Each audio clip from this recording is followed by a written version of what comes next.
Microphone on. Yes, good.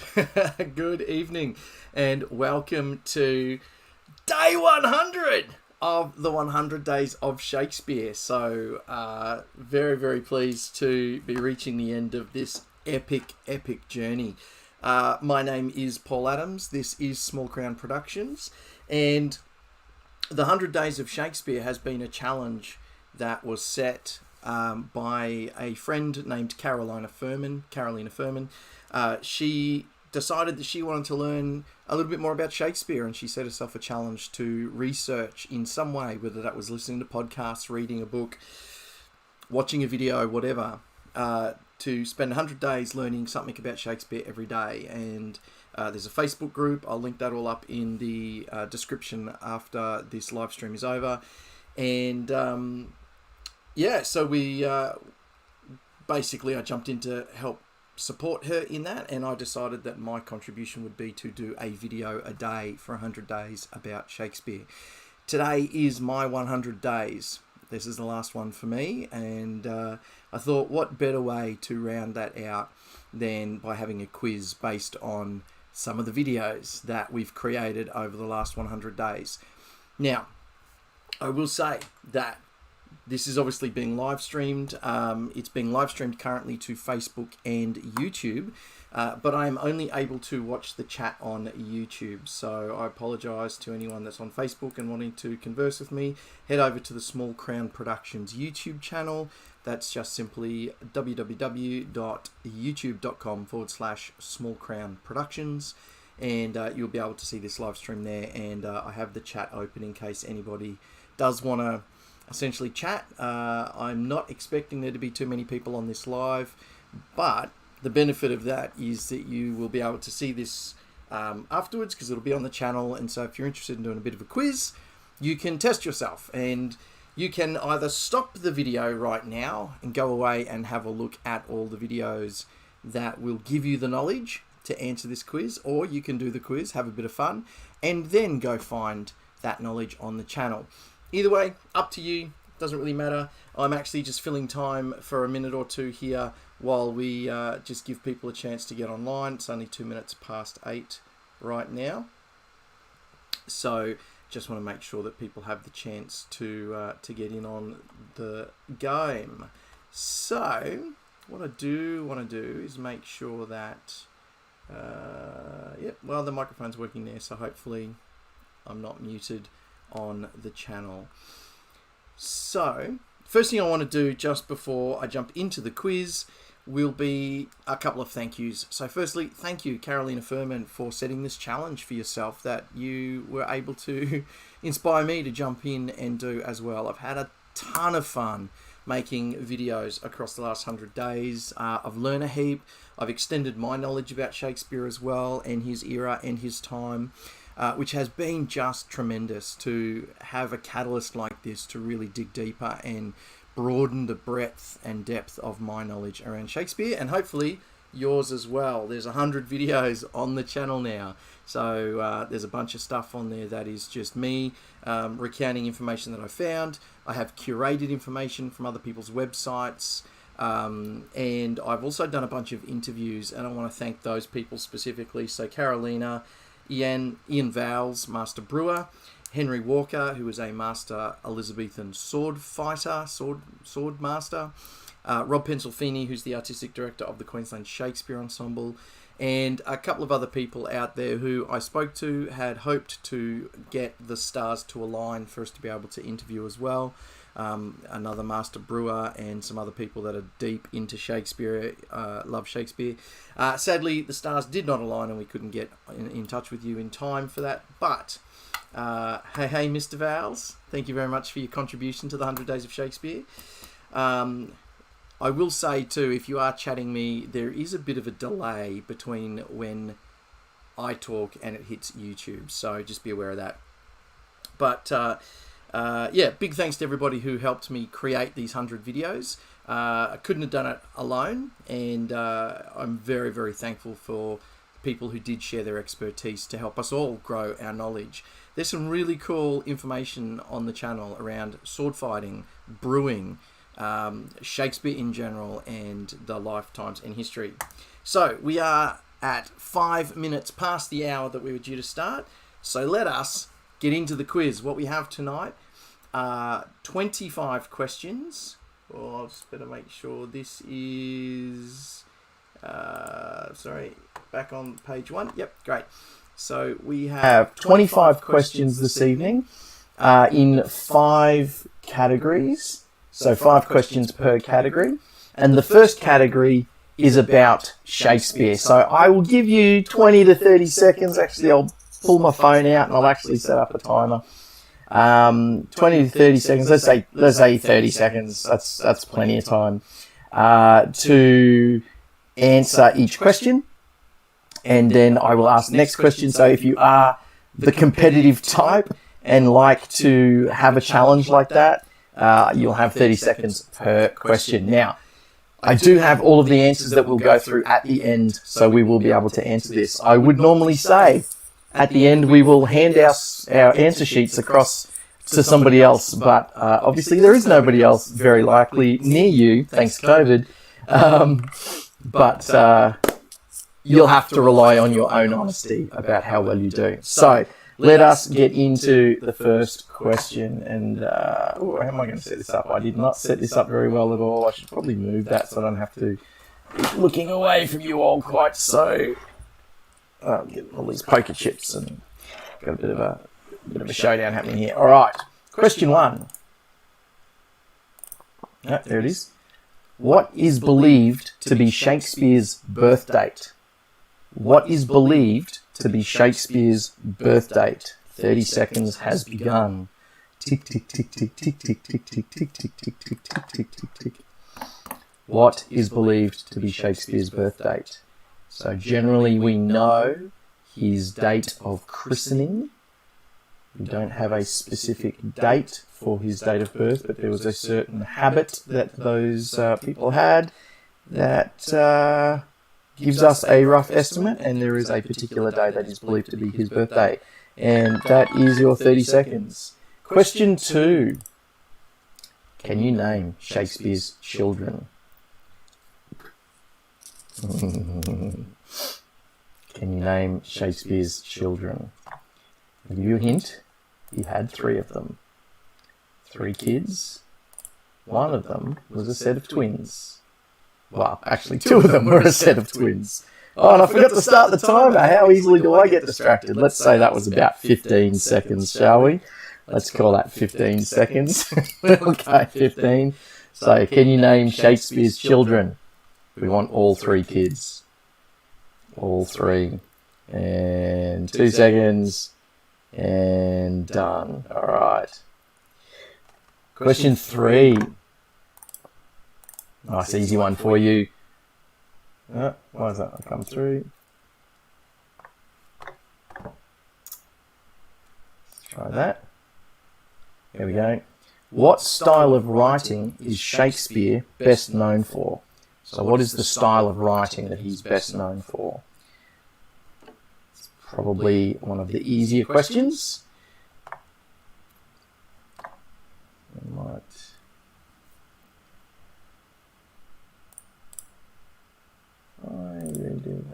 Oh, sorry. If you're relying on that screen, that's messed with you. Oh, then you can see the other questions as well. Let me just fix that. Oh, there's your 30 seconds. I'll just fix that. It's not quite as pretty as it was, but it means that I can have the chat up on this other window as well, and I'm not overlapping everything quite as much as I was. So, excellent. So question 3 was, what style of writing is Shakespeare known for? Question 4. Oh, what's going on there? There we go. We'll fix that. There we go. Not very nice. Name the 2 main companies that Shakespeare wrote and performed for. So he started writing and performing for one company, and then a certain thing happened. We might call it a change of royalty, and his company was kind of rebranded in a way and got a new name. Some of those members changed, but Shakespeare and some of the main members remained the same. So what was the name of the two companies that Shakespeare wrote and performed for? And we got about 5 or 10 seconds left. 10, 8. Here we go. I know, I can't count. That's all right. And done. There we go. So, next question. Last question in this category. What did Shakespeare leave his wife Anne Hathaway in his will? What did Shakespeare leave his wife Anne Hathaway in his will? So, he's quite famously left her certain thing in the will. What was that item? I'll give you a hint. It was a household item. Something in their household. So that is question 5. What did Shakespeare leave his wife Anne Hathaway in his will? 2 seconds to go. And done. Alright, so that's category 1. This will go quite quickly. Category 2. We are talking about history. So this is actually not just about Shakespeare, but about the history of theatre and the era that led to Shakespeare's work. So let me just scroll here. So, if you've watched the videos, you will know what is regarded as the first piece of recorded English theatre. So, not in Elizabethan period, the actual first piece of recorded English theatre, the first thing recorded that they believed to really be the concept of performance theatre. So it was quite a bit of time before Shakespeare, but if you've watched that particular video, you will hopefully remember. I will give you a hint. It is something to do with the church and a liturgical theatre. So there was a certain type of performance that happened right at the start to kick off what is considered English theatre. And there's your time. Woo, goes quick, goes quick. Next question. Question 7. What was the title of the person that controlled what plays could and could not be performed? So this is in Shakespeare's time, in the Elizabethan era. And Jacobean. What was the title of the person that controlled what plays could and could not be performed? And we've got 10 seconds gone already. So, if you actually name the main person that had this title, I will also absolutely allow you to have that. And that is your time. Wow, goes quick. What is the name of the person that controlled what plays could and could not be performed? Question 8. Who were the two reigning monarchs during Shakespeare's lifetime? Who were the two reigning monarchs during Shakespeare's lifetime? I'm going to take this next 24 seconds to have a sip of my coffee. Should have done that sooner. It's gone cold. But I'll wear it out. Who were the two reigning monarchs during Shakespeare's lifetime? Give you a hint. There was one queen and one king. 6 seconds. 5. Time's almost up. And there we go. Next question. Question 9. The plague stopped the theatres many times during Shakespeare's life. What animal is the main carrier of the plague? The plague stopped the theatres, start your timer, many times during Shakespeare's life. What animal is the main carrier of the plague? And I expect to catch a few people out on this one. 15 seconds. So it might not be the animal you think. What animal was the main carrier of the plague? And there is time. Alright. Question 10. What were the laws that governed what you could and could not wear? My history buffs will know this one. I'll give you a No, mate, I can't give you a hint. I could give you a hint. What could I give you a hint if you're unsure? So these are a set of laws that were put in place to control what certain people at certain levels of society wore. So if you were a nobleman of some sort, an earl or a count, you could wear certain fabrics, that sort of thing. If you were not, you were not allowed to wear it. What were those laws called? That's your time. Ooh, oh, and that was the last question in that category. So there's the first 10 questions done. Shall we do a quick review? Do a quick review to go through those, just so you can catch up if you want to have a quick look. So question 1, what is believed to be Shakespeare's birth date? Can you name Shakespeare's children? What style of writing is Shakespeare best known for? Name the 2 companies that Shakespeare wrote and performed for. What did Shakespeare leave his wife Anne Hathaway in his will? That was section 1. Section 2, what is regarded the first piece of recorded English theatre? What was the title of the person that controlled what plays could and could not be performed?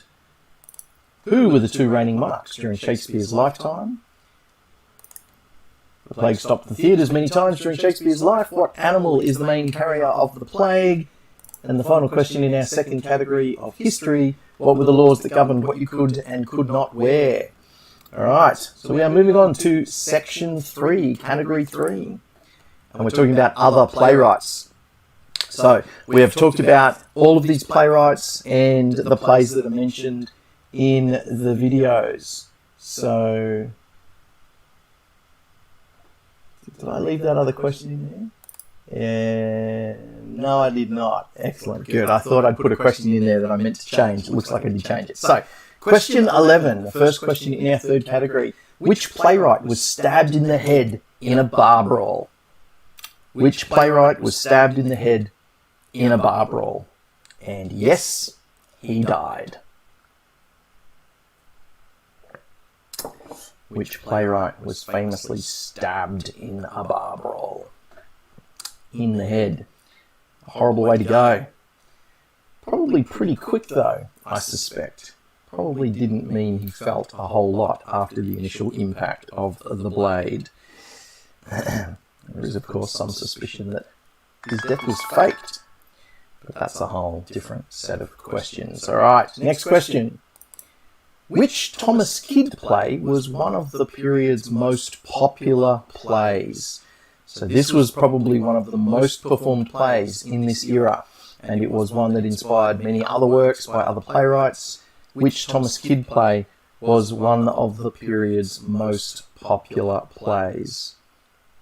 It has the name of another country in its title. Bit of a hint there. That's the last hint you're getting on that one, because that's pretty much a giveaway.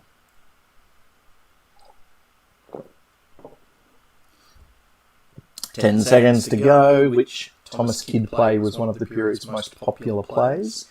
I am heading back in to read it. It's been a very long time since I've read it because I'm very curious about performing it and producing it. So, next question. Third question in this category. Which playwright called Shakespeare an upstart crow? Thomas Kyd, Robert Greene, or George Peele? This is actually the question I thought I'd changed, because this is the only question that I actually don't think I mentioned in any of the videos. I think I meant to mention it, and it may have ended up on the cutting room floor. So that's why I've given you 3 choices here to choose from to narrow the odds for you. Which playwright called Shakespeare an upstart crow? Thomas Kyd, Robert Greene, or George Peele? It was quite common, as we know, in that period for playwrights to diss other playwrights, kind of like, you know, rappers dissing each other in their songs. Playwrights used to do the same thing, not only to other playwrights, but to other companies and other nobles, all sorts of things. So which playwright called Shakespeare an upstart crow? Thomas Kyd, Robert Greene, or George Peele? Second last question in this category. Which family owned the largest share of the Globe Playhouse when it was built? Which family owned the largest share of the Globe Playhouse when it was built? So it was originally started and founded by the gentleman that created the very first amphitheatre theatre, which was called The Theatre. And then that was torn down and the Globe was built actually by his sons because he passed away while the lease was in leasehold arguments. So there you go. Which family owned the largest share of the Globe Playhouse when it was built? Last question in the other playwrights category. Name one person attributed as being the real author of Shakespeare's plays. Name one person attributed as being the real author of Shakespeare's plays. So for a long time there's been a conspiracy theory, we call it a conspiracy theory, but a theory that Shakespeare did not write his plays, that there were other people who were believed to have written the plays, because there is a belief by some people that Shakespeare did not have the education, the travel, the learning, the opportunity to get to court to understand all of those happenings. So there are a number of other people attributed as the authors of his plays. And I think last night's video, night before, was that particular video. So that is the last question in our other playwrights category. So I'll just quickly run back through those. Which playwright was stabbed in the head in a bar brawl? Which Thomas Kyd play was one of the period's most popular plays? Which playwright called Shakespeare an upstart crow? Thomas Kyd, Robert Greene, or George Peele? Which family owned the largest share of the Globe Playhouse when it was built?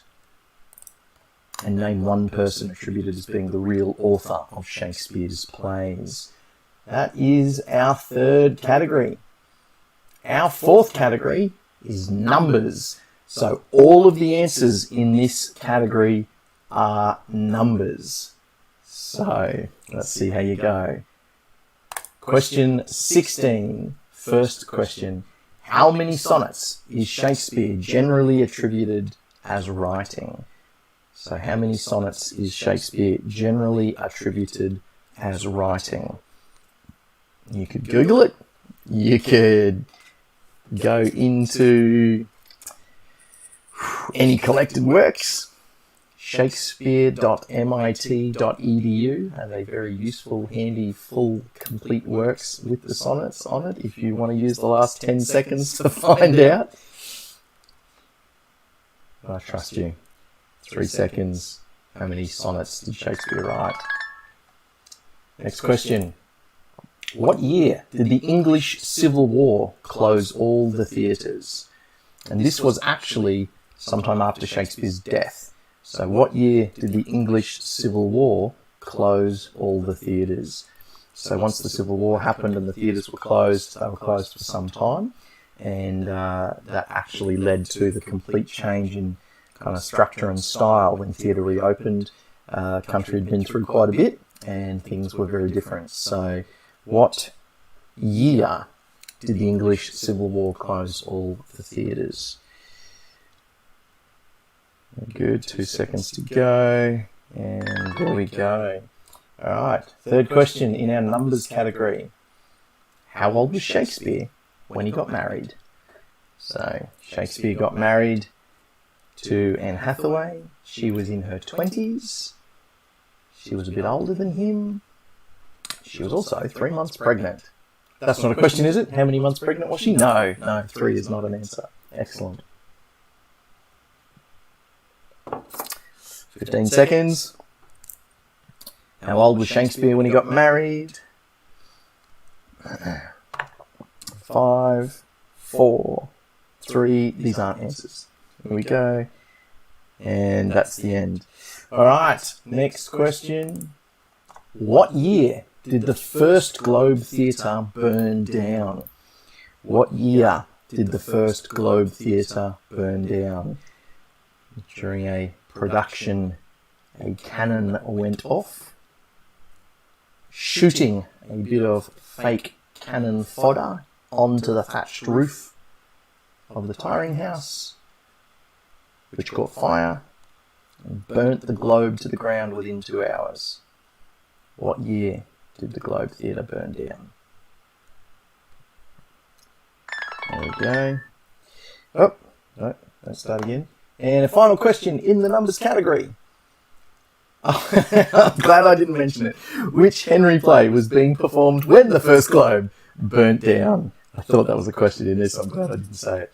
Which Henry play was being performed when the first globe burnt down?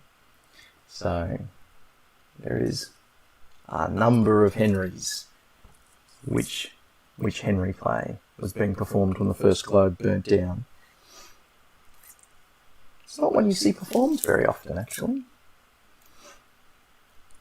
There we go, 5 seconds to go. Final question in our numbers category.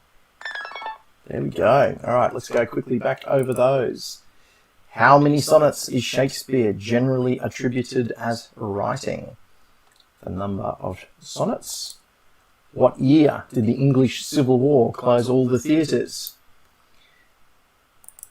How old was Shakespeare when he got married? What year did the First Globe Theatre burn down? And which Henry play was being performed when the First Globe Theatre burnt down? Just the number is all you need. All right. Oh, maybe I did 6 categories. Oh, no, that's the answers. I just confused myself. All right, the last category, the last 5 questions are all about Shakespeare's plays.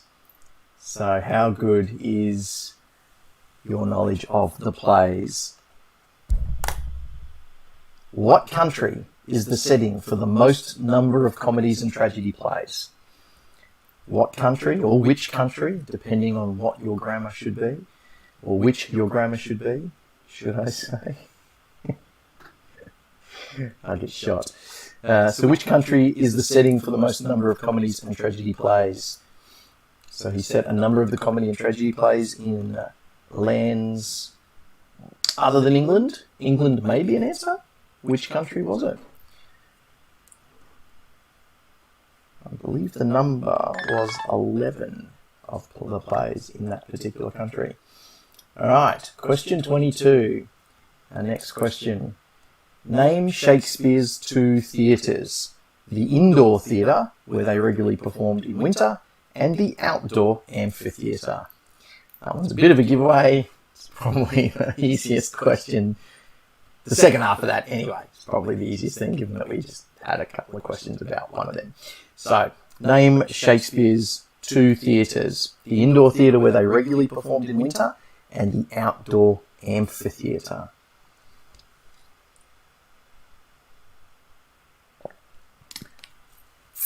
And it was the indoor theatre that the father that we talked about earlier had purchased just before he died, which was also held up because of the locals not really wanting them to be there on the inner streets of London.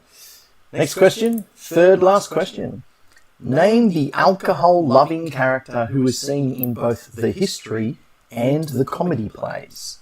Name the alcohol-loving character who was seen in both the history and the comedy plays. And he is the main character of a very small number of characters that is actually seen across the genres.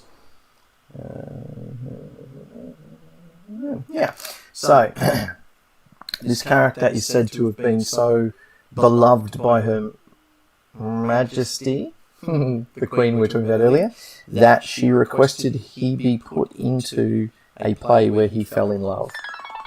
So who is the alcohol-loving character who was seen in both the history and the comedy plays?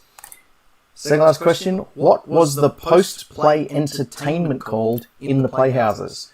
What was the post-play entertainment called in the Playhouses? So they would perform the plays in the theatre, and then as a bit of a wrap-up at the end of that, there would be another type of performance straight after it. Let people kind of leave on a bit of a high, particularly if it was a tragedy.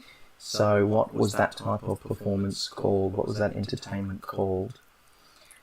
5 seconds.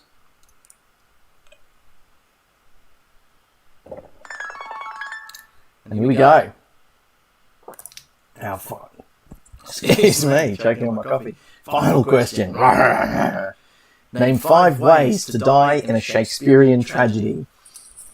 Name 5. I'll give you a minute on this one because there's 5. You've got to do 5. Name 5 ways to die in a Shakespearean tragedy. There are 21 ways that you could potentially die in a Shakespearean tragedy, but I only need you to name 5 of them. And the reason I said 5 is because at least 3 of them are going to be pretty obvious. So I want to challenge you a little bit with a couple of extras that might just make it a bit harder. So that's your first 30 seconds. I'll give you another 30 seconds for this one. Name 5 ways to die in a Shakespearean tragedy. So think about your plays, your Romeo and Juliets, your Hamlets, your Macbeths. Can I say that here? Yes, I can say that here. Scottish play. 10 seconds. 10 seconds. 5 seconds. Name 5 ways to die in a Shakespearean tragedy. And there we go. That's it. So, quick review of our last 5 questions. What country is the setting for the most number of comedies and tragedy plays? Name Shakespeare's 2 theatres, the indoor theatre where they regularly performed in winter and the outdoor amphitheatre. Name the alcohol-loving character who is seen in both the history and comedy plays. What was the post-play entertainment called in the Playhouses? And name 5 ways to die in a Shakespearean tragedy. Great. So what I'm going to do is I'm going to give you 1 minute to go back over and fill in any gaps that you think you might have before we head into our answers. And so while we're doing that, just going to make this just a little bit prettier. Oh, that's my mouse on the wrong screen. So I really messed that up. No, I don't think I can. Oh yeah, I can make that a little bit prettier. There we go. Let's get rid of that white border a bit.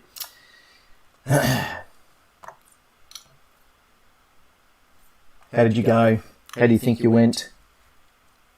30 seconds left of your post-answering junket. Let me just make sure I have set this up the way that I wanted.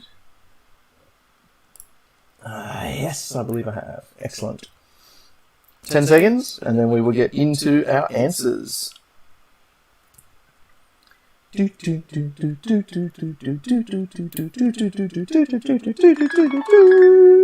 we go.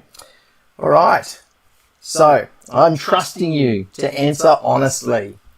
And of course, this is your opportunity to stop the video, go away and do some research if you want to challenge yourself again. But here we go. We're going to get into the answers. So we're just going to roll through them from start to finish.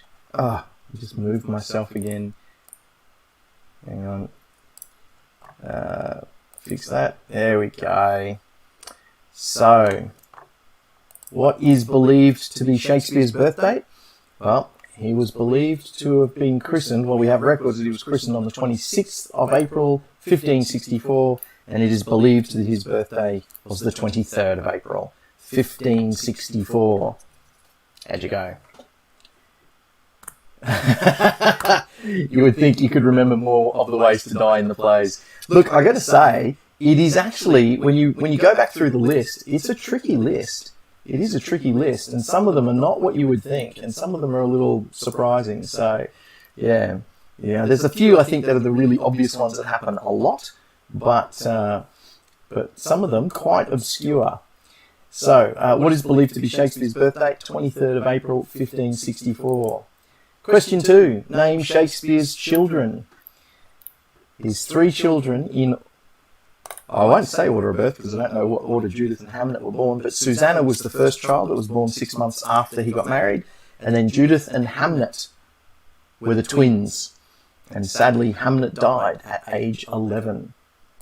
Not believed to be plague-related. So, Susanna, Judith, and Hamlet. Question 3. What style of writing is Shakespeare best known for?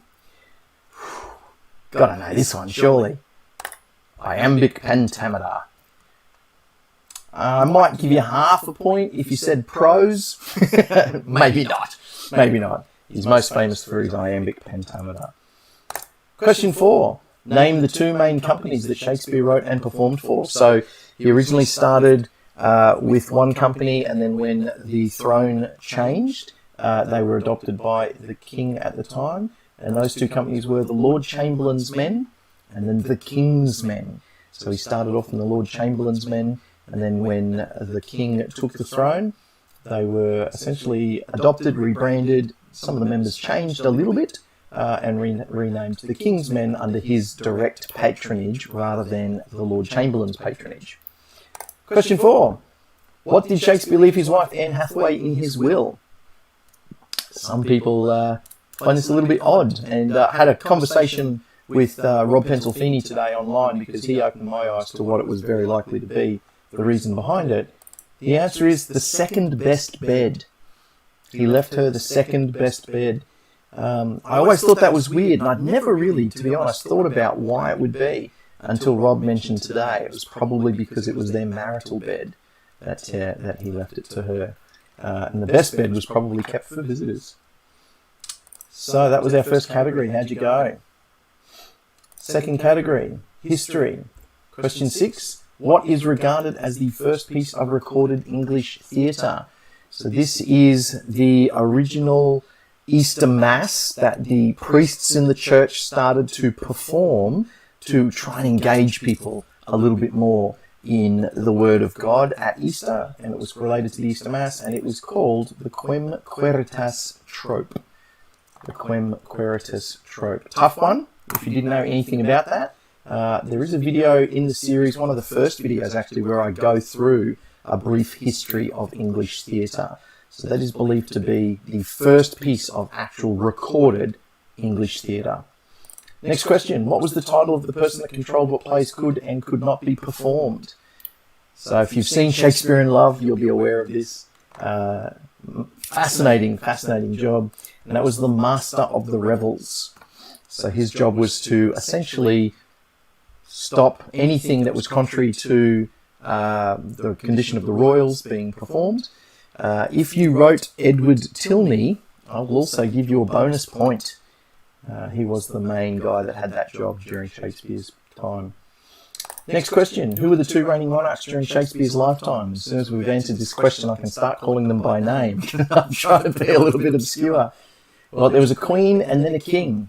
And that was Elizabeth I and then James I.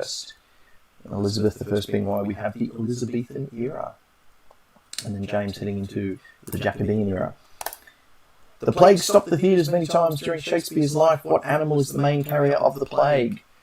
I suspect many people will have written rat.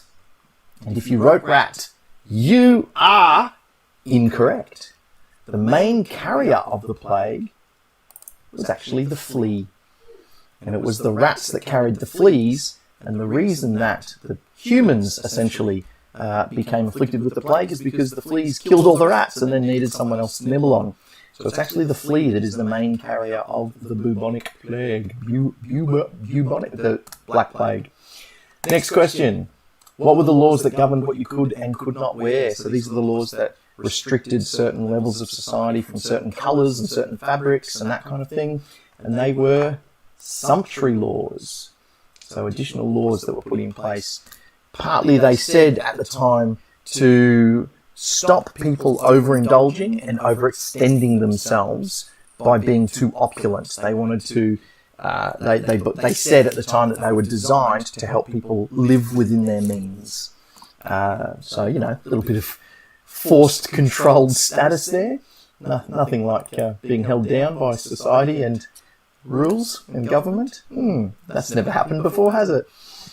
Moving on into other playwrights.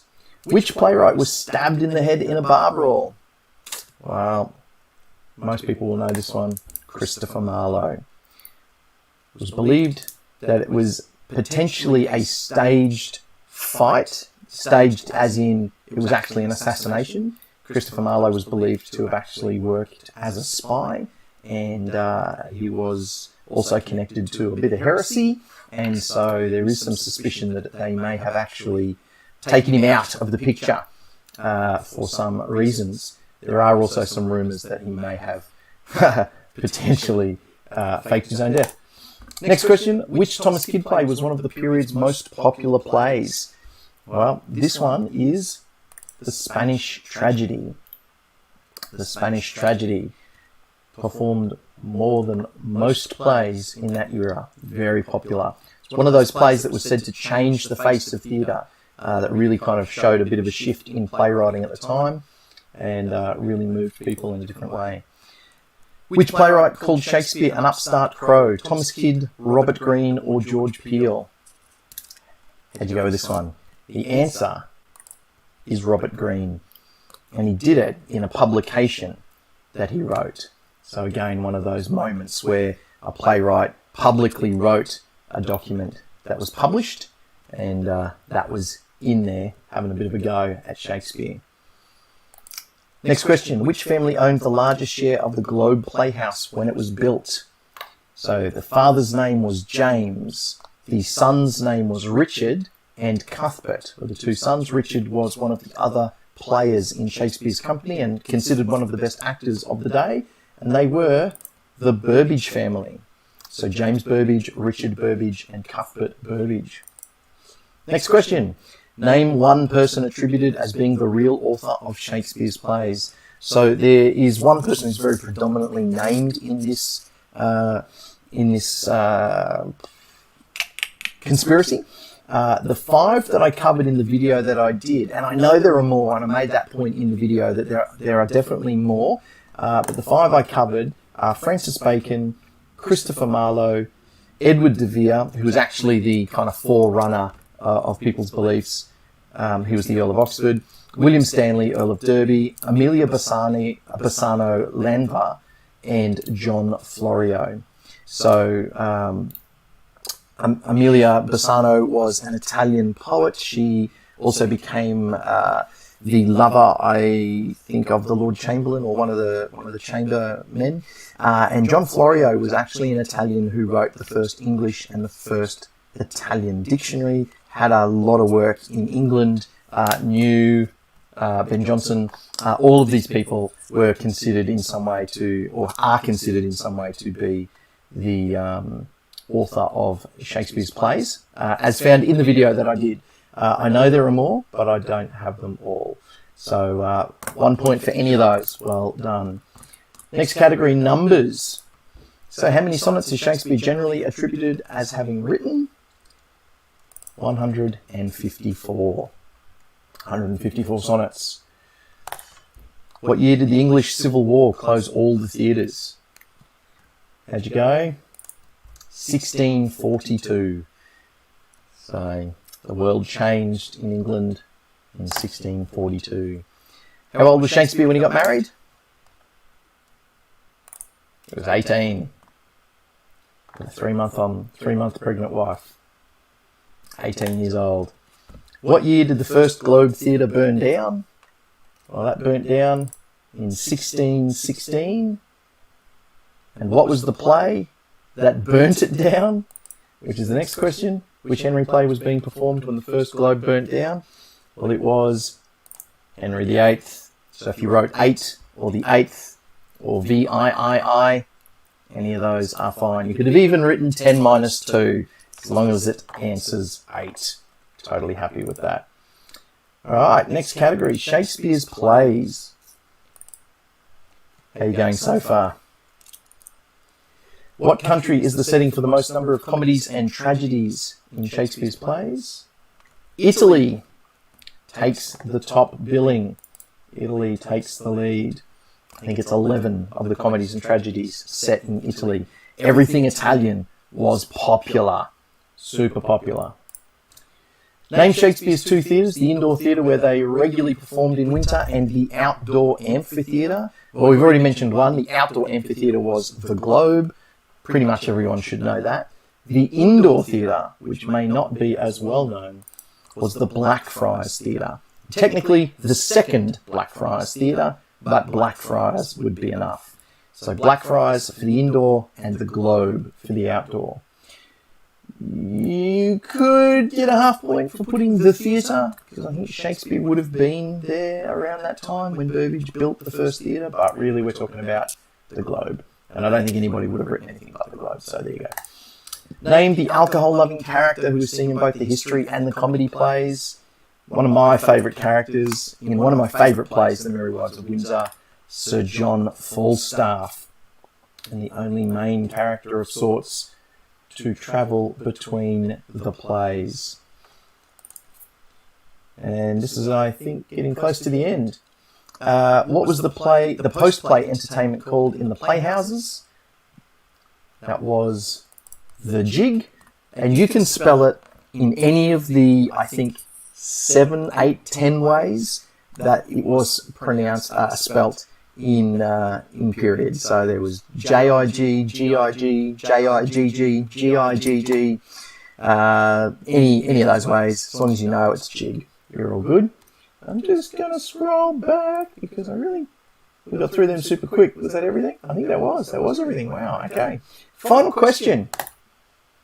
Name 5 ways to die in a Shakespearean tragedy. How did you go? Did you get 5? I know you're watching in. How many did you get? So are you ready? The ones that I suspect most people will have gotten is stabbed and possibly poisoned. Maybe even the combination of stabbed and poisoned, which covers essentially Romeo and Juliet and Hamlet. But the 21 ways to die in a Shakespearean tragedy: stabbing, beheading, poison, stabbing and poison, hanging, dismemberment, indigestion, a broken heart, simply disappearing, just simply dropping dead, drowning, hot coals, eating hot coals specifically.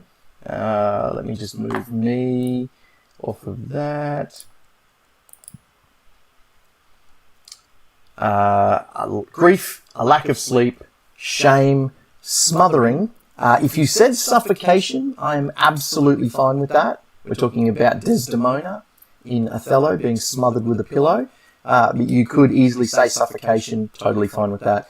A snake bite, Cleopatra. Starved, throws himself away, which is in Pericles. And torn apart by a mob. Poor old Sinner the poet. It's in the wrong place at the wrong time. Gets torn apart by a mob. So there you have it. 25 questions. He stopped at stabbed because it's the best. You are a man who likes to thrust with a sword. And I added with a sword because there might be children watching. Well done, Ian. Stopped at stabbed. Look, potentially you... No, I was going to say you potentially could have gotten 5 points for naming 5 people stabbed, but no, 1 point. 1 point for stabbing. There you go. So there you go, 25 questions. Thanks for joining me on the quiz. There are basically 100 videos about Shakespeare, his life, his times on the channel.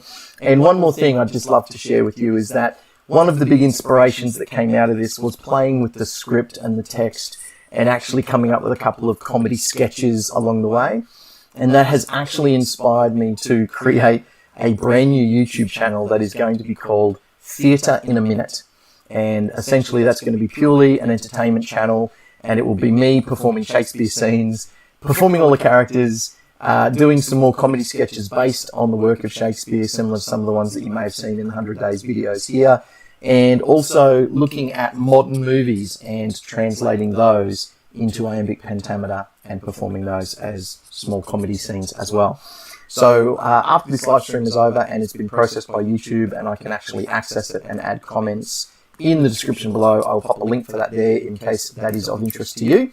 But otherwise, please roam the channel, learn a little bit more about Shakespeare, and one final thank you to Carolina Furman for setting this challenge. It has been an absolute delight.